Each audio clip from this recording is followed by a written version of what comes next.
police tell me that specific homes were targeted. Let me show you this house right behind me. It's riddled with bullets. I wanted to ask him about why he lied. Hello, Timothy? Yeah. But today, he had no stories to tell. Yesterday?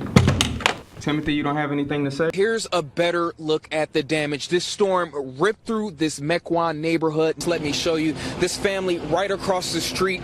This is all of the things from out of their basement, which was fully flooded. Police have not identified the victim just yet, but they do say that he's a 24-year-old maintenance worker here at the Willowick Apartments. Sherwood police say that an officer fired those shots, but that was after the suspect's car struck two of their squad cars. President Trump is already taking military action just 11 weeks into his presidency. Things are improving slowly but steadily. Just a few hours ago, I would have not been able to stand here in this front yard. The water was up past this hill into the streets of Burlington, but as you can see, the water is moving down. I'm going to give you guys a quick look right now of what we're driving by. There's a jackknife 18-wheeler right here on I-43 North. The defense still claims that Van Wagner is innocent and she plans to appeal. Get this, people here in this neighborhood say that this is a very dangerous intersection, and they say that last night's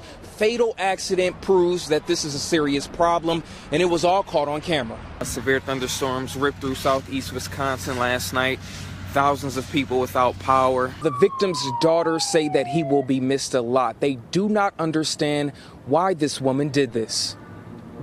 Oh my God! This is a video that haunts Rosalind and Rebecca Greer. It was shocking. It was very hurtful and painful to see him die like that. Seeing the fire that killed their father, 72-year-old Willie Greer. He never made it out. He in there still! I couldn't understand why. Milwaukee police have arrested a 39-year-old woman connected to the fire, but the loss of their dad just before Father's Day leaves a big hole. Nobody deserves to die like that, you know? Like he was a human being and he just didn't deserve that. His daughters say he was lighthearted. He was loving and very playful. Like he liked to joke around a lot. Memories they'll keep forever. They tell me they don't know the woman who set the fire, and they believe their father didn't know her either.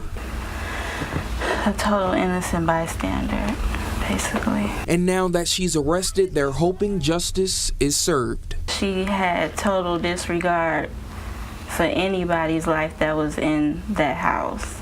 She deserves whatever comes to her.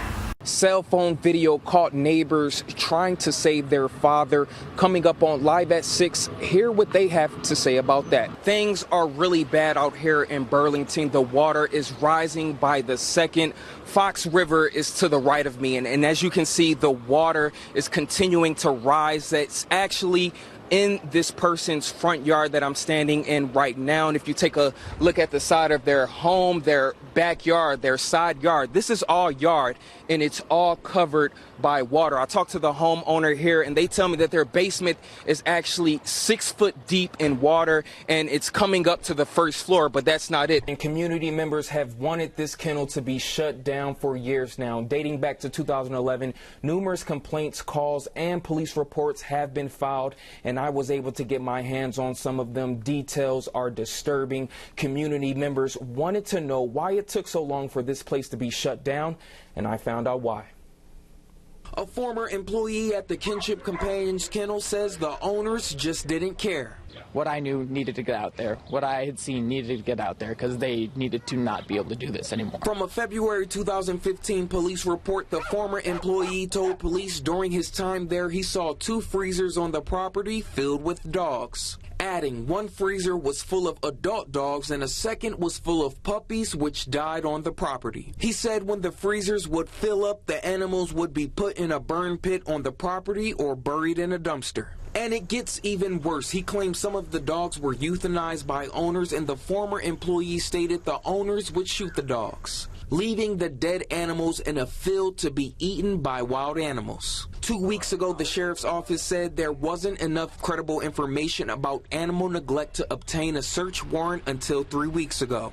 I questioned Sheriff Todd Priebe on why the former employee's information wasn't credible. He says the informant's credibility was jeopardized because at the time he gave his statement, he was being investigated for another crime within that same household. We checked, and the Wisconsin Humane Society says gunshots used as a routine method of euthanasia is not a legal method of euthanasia. We went to the owner's home to ask them about it. I would like to ask you a few questions about the dogs. I don't know nothing. I'm just a babysitter to Grandma. I don't know. But no one wanted to talk. Can you get off my property? Sheriff Priebe does add he wishes this would have ended up better earlier. He says in 2015, officers did check 2 freezers in plain sight during a scheduled visit and found nothing. He says officers later found 2 other freezer chests hidden under dog food bags. That's where the carcasses were found. With this going on 3 weeks now, investigators say they do expect charges to be filed later this week. We promise to stay on top of this story. Milwaukee County is on pace to set a new record for drug-related deaths this year. Now, addicts and doctors are hoping a new treatment will help save more lives. Guilt. Guilt, yep.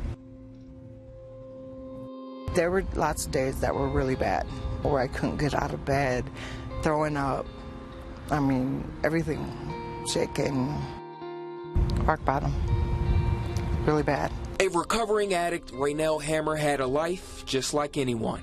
I worked as a manager at McDonald's. I had a car, license, house. She is a mother, daughter, sister, best friend, but addiction didn't care.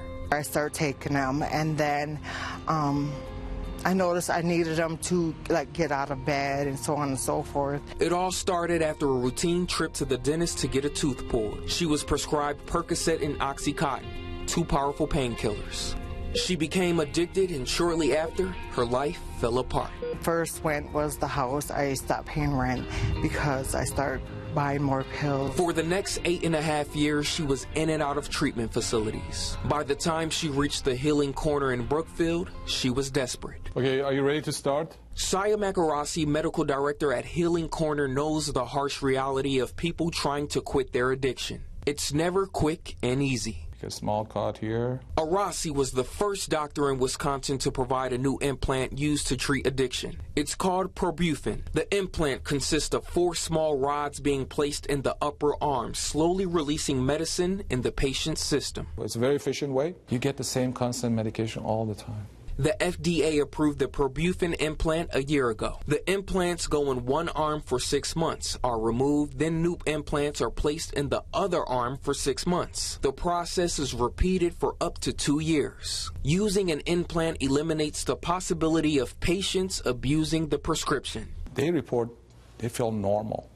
They're doing great. The new treatment also takes away the option of selling or trading the medication for other drugs and eliminates the risk of kids getting their hands on the medicine. In Milwaukee County, 7 children have died of opiate overdoses in the last 20 months. We embarked on it just because it was a right way to do it, a more effective way to help people with addiction. A game changer and a hopeful path to recovery for people like Hammer. Kids are very proud of me. I'm proud of myself and my mom too, so I love it. A Probufen treatment costs $5,000. Some insurance companies do cover it, but Dr. Arasi says getting coverage can be challenging. So how effective are these implants compared to other treatment options? Well, George and Carol, the company that makes the medication says about 85% of patients using the implants report staying free of opioid abuse. That's compared to a 71% rate in patients using oral medications. To get more information about the treatment and hear other patient stories, go to our website, tmj4.com.